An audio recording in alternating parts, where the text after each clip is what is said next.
Coach Anush Gagua here. Welcome to Your Life Transformation with Anush TV, the place to be to start creating the kind of life you've always wanted. Your go-to every week for success, healthy lifestyle, and transformation.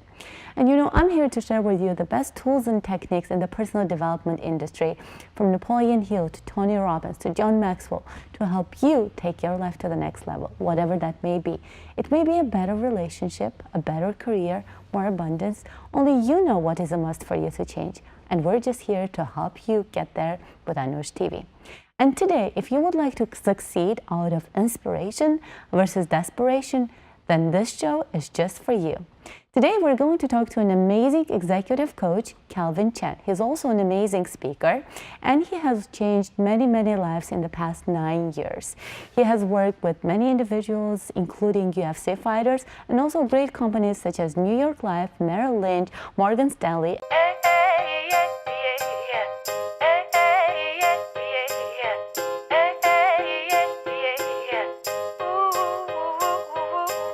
This program is brought to you by Gagua Group International, doing business development, branding, and online marketing for your success. Hi, Calvin. Hey, Anush, how are you? Thank you so much for being here. I'm so great, and I'm just very excited to be here with you. We both have had so much in common, and I'm so glad that we met at Coachville, as we were mastering the art and craft of coaching. Isn't that right? It's been a really fun journey so far, Anush. Absolutely. Yeah. And you're really big with working with people and getting them to succeed out of inspiration versus desperation. Yeah. Let's just kind of talk about what that definition is, first of all. Sure. And, yes. Sure, absolutely. So let's define it first. I see that maybe 95%, I want to say 100, but I'll say 95 just to play it safe. Of the people that I work with, I've noticed that people are, number one, really hard on themselves. And number two, the reason why they're so hard on themselves is because they want to really succeed and make something happen. And so the way that they get that energy is by creating all this pressure on this inside. So when I say that, when I look at people and I see that they're working from desperation, what's happening is that they're really working hard because of they don't want to be a failure. They don't want to not be good enough, or they don't want to disappoint their wife, or they don't want to become fat, or they don't want to lose. And that's really how I would define working from desperation, is working from this place of, I don't want this thing to happen. There's no freedom in that. There is no freedom in that, and there's so much, it's basically fear-based. Yes. Yes. Yes, absolutely.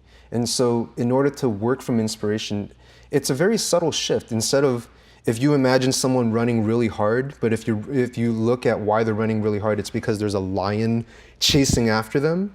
So they'll run really hard like their life depended on it, because in that moment it does. And they get maybe 2 blocks, 4 blocks ahead, and the adrenaline wears off. And then they slow down. Right. Until that pressure comes back again and they start to run really hard again. And it's just not sustainable, and it's really not fun. So it's like, why don't we actually focus on where you want to go instead? What is that you actually want in your relationships or in your career? In this conversation that you're actually about to have with your client or your wife, and it's very critical, what's your intended result? Yeah. Yeah. And what happens is sometimes we're so in that place of fear and stress that we don't really even define exactly what the outcome is that I want. So it's like, how do I move toward that? I'm moving very quickly, but I'm moving because of this thing that's chasing me.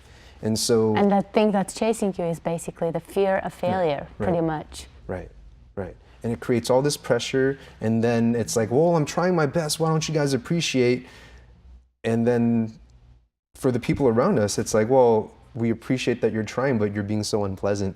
Unpleasant, and sometimes ineffective too, right? Unpleasant, and yeah. I mean, it's hard to be effective and pleasant when you're in that place of pressure and fear.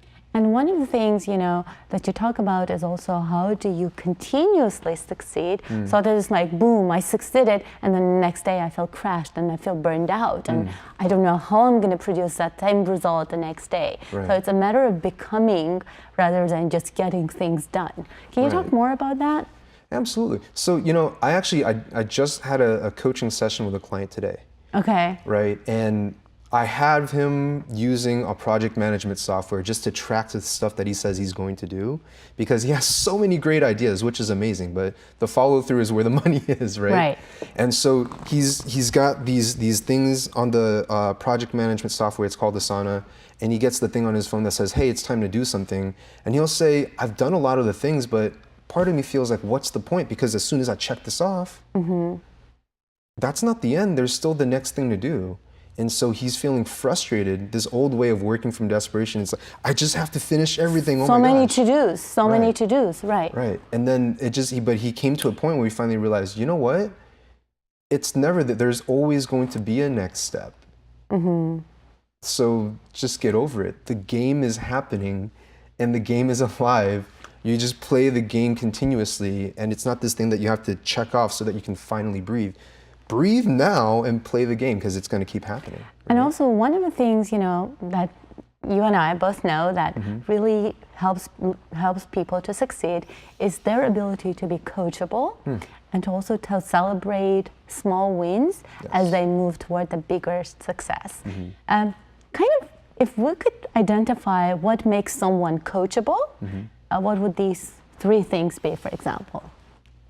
In your opinion. I'll tell you what they are for me. Right? Yes. And if I don't get a yes to these 3 things, we might still find a way where I can work with this person, but it gets harder. Number 1, the thing that makes someone coachable to me is just an ability to be open-minded and to look at things differently or see things differently, so that we can, do different things and get a different result than what we're currently getting. It's just an ability to say, you know what, my brain is going this way, but let me pause and say, hey, what other opportunities or ways to interpret is there, so that I can play the game differently. And I think that's first thing, is also making sure that someone is not being chased consistently by fear, is that pause and just being able to try out new things and just being open to new things. Right. Versus when you're running and you never pause to see what's next, what's exciting, that's very much related to that. And then what's the second thing? The second thing, I want someone to really communicate with me and be able to say, hey, this is working, or this is what's not working. In other words, I want them to really be paying attention to what's working for them or not, or what are they seeing out there. This is the feedback that I'm getting so far. Because if they're able to communicate it, I know that they're seeing it. And if they're seeing the things that work or don't work, then we can start doing different things or the same things, and we can know how to play the game better from there. Yeah, and then one of the things that everybody wants to succeed, everybody wants a lot of money, everybody wants a great, better relationship. But a lot of times what people fail to do is just measure where they are right now, and then just kind of having that clear vision of what's next, and they're just measuring every milestone on the way to that big thing. So just kind of measuring, if you want to succeed and understand if you're successful, just measure things. Absolutely. And just over communication and just understanding how things are, that's very important as well. Beautiful, beautiful points. And what is the third one? The third one, my personal favorite, is I think to me, someone is very coachable if they're willing to emotionally trust themselves and trust the process. And to me, what that would look like is, can we have fun with this? Yeah, fun. If we're going after these goals that you consider is important, working with a coach is not cheap. And I don't say that just because of the money, but also because emotionally you're going to take on big challenges that you've maybe been running away from or haven't fully taken on before. So it's like, hey, if we're gonna do that and it's meaningful to you and you're willing to do that, can we enjoy the process? Can we make it meaningful? Can we celebrate the small steps in between along the way? That way we can build a very strong momentum, and the momentum is what changes the game. Very often achiever clients, they're like, I don't have time for celebration. I need to move on to the next thing. What is this thing, celebration? I really don't have time for that. Next, I don't have time for that. So what do you say to your high achiever clients to really kind of help them understand what they have accomplished so that they can have that inspiration and kind of fuel their next move? That's the word that you just said there, fuel. And this really is about fuel. The thing is, if we want to keep pushing and doing bigger things, we have to make sure that we're consistently fueled emotionally to do it. I have clients that are very into working out and their fitness, right? So the analogy that I use for them is if you're in the gym and you're working out very hard, but you don't feed yourself, you're breaking down muscle, but it's not building back up. So you can sustain that for a while, but then after a while, your nervous system goes shot, your muscles breaking down because you're not feeding it enough. And you can't sustain that level of activity for too long. So do you want to play this game to last, or is this like a 1 week, 2 month thing? Yeah, and one of the things for you, if you're watching the show right now, is really look into your life as it is now, and then look at it and see how it can be better. See what's there, how it can be better. And then today we're going to share with you 3 things that you can be in direct control of immediately, right away, so that you take your life to the next level. And you do it consistently and successfully, so that that thing is a lasting change, kind of creating a lasting change, so that you don't burn out. Absolutely. Yeah? Absolutely. And and I really love this story. I went on your website, a great website, by the way, and I read the results that you have created throughout the years. And one of the testimonials that kind of stood out for me is this, and I want to read it to you. Okay. It says, it's by Jennifer Lee, and it says, I have had 2 coaching sessions with Calvin. After the first coaching session, I literally went from being top 40 in the world at my sport to top 15. No change in training, no nothing. Our coaching session was the day before World Championship.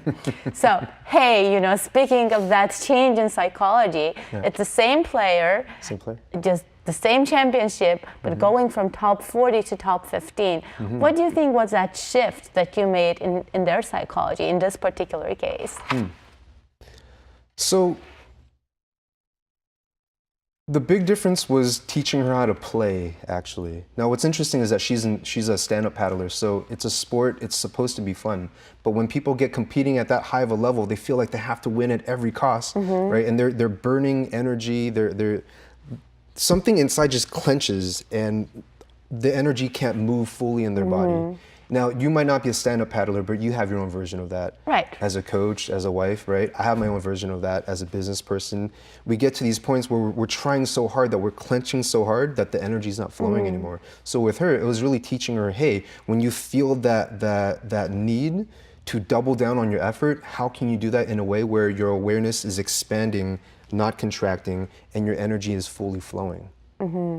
And so it took some exercises, because we did all of this by phone. It took some visualizing. It took really digging into, hey, why are you doing this? Are you doing this so that you don't lose? Or are you doing this because you want to become this sort of person, and with every stroke, with every play, you're being that person, right? Once again, that intention. But when we found it, she found out, oh my God, this is so enjoyable to play for that. Why would I just want to play to not lose? Right. So when she stepped in with that sort of an intention, then she felt free again to just perform however her body was already trained to do. And there's this term called play big in life, and that spirit of play.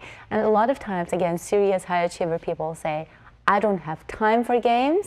I'm not playing anything. This is a serious thing that I'm trying to accomplish.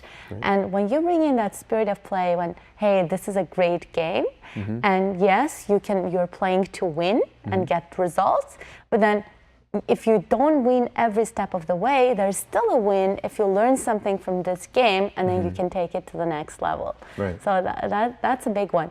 But one of the most touching stories that I know of you is, remember when we were at Tony Robbins' event, Unleash the Power Within? And I bumped into you and you said, oh my God, I just had this conversation with one of my clients, and I've coached her years ago, and she was being evicted. And now she has built this $1 million online business, and she's selling it right now at $1 million. Let me say this first. When I work with my clients, everything that we talk about is confidential, and I'm really grateful to Naima for signing off on this. So thank you. So I'm going to back up and just kind of tell a story of what happened, because I think it's just really fascinating. When I first worked with her years ago, and at that moment, she wasn't able to just say, hey, I'm going to hire a coach. But I worked with her for a coaching session, and what happened was she owned a rental property. She went to collect the rent, and the renters pretty much assaulted her. Now, this is a stay-at-home mom that has 10 children at home. She had a tenant that she was just collecting rent from, and they assaulted her pretty much, you know. Coming home from that, you can imagine how much pain she was in, embarrassed, but just, I mean, all the emotions from sad to mad to hurt to everything in between, right? She was going to do something very unlike her. It just, when you're in that space, you want to do things to get revenge and whatnot. Well, she didn't. She reached out to me, and I felt her pain through that, and I just knew that if this pain is not turned into a purposeful, something powerful, that she would actually want to, you know, take that tragedy and have some good come out of it for the world, that it would consume her life. And not even like it would consume her life years down the line, it would consume her life now because of the things that she's considering doing. And so I wrote back to her and I just said, you know, you've got to make this mean something that doesn't just solve the pain that you experienced, but also fixes something in the world so that people don't have to go through something that you just went through. And so out of that, she created this idea called the worsttenant.com.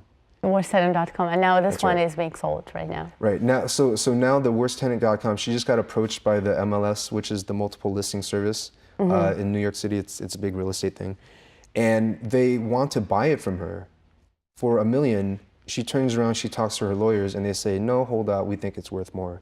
So there's that game being played right now. So yeah, anything, even the worst things really can lead to something great, as long as you're willing to understand and process it and understand, why are the things happening for me, not to me. And sometimes it is very challenging to do that, especially when you are experiencing a problem and you are stuck. And I think that's where the power of coaching comes into place, is what is the meaning you're going to attach. As we wrap this thing up, I want you to please share with our viewers, you know, what are some of the things that, if they're experiencing a challenging situation right now, what is the one thing that they actually can change in their life to really move forward?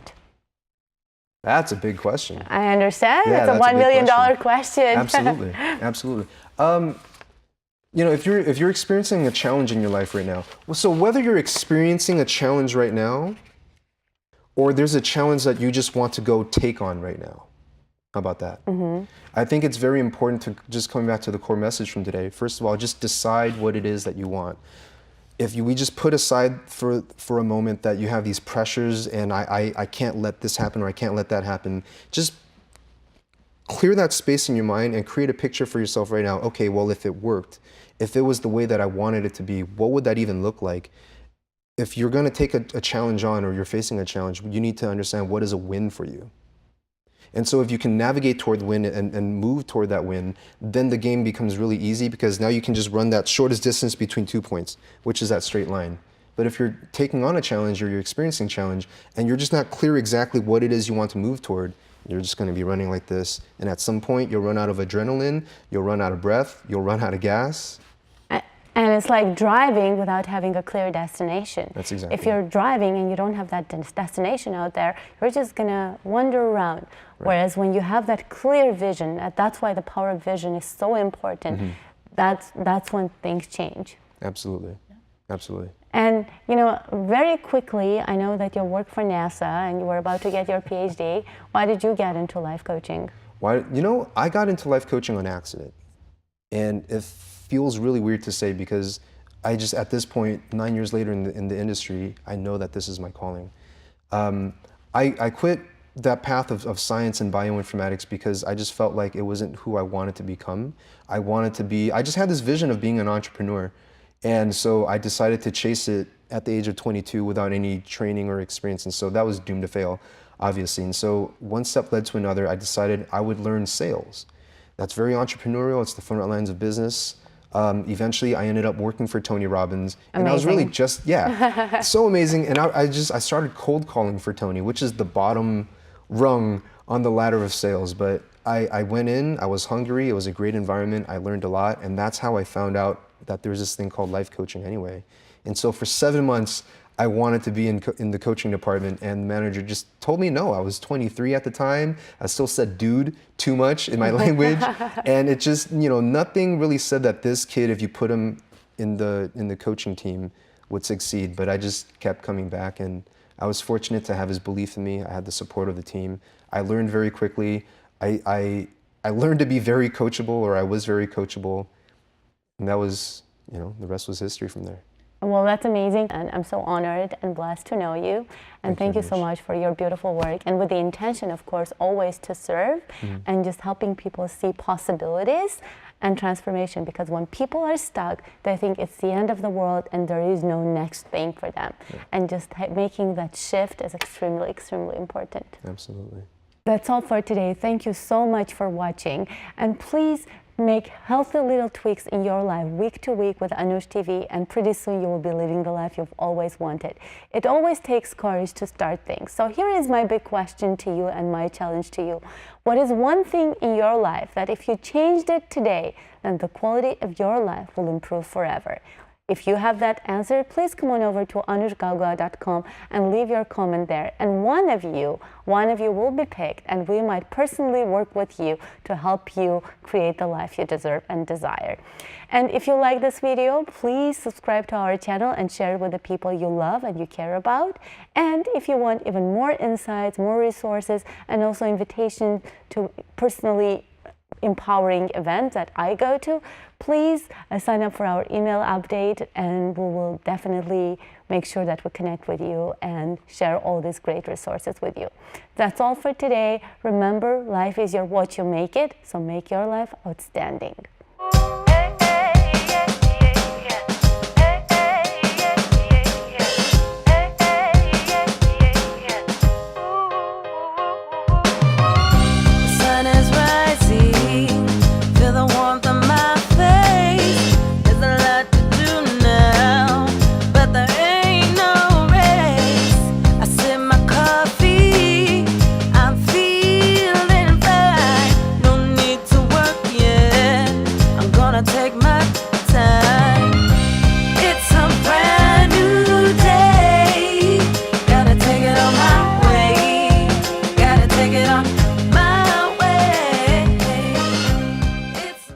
Oh, would you like an... Now we have a party, yeah? We're having a party. Do you want one? Yeah, we want. Yay! Cheers!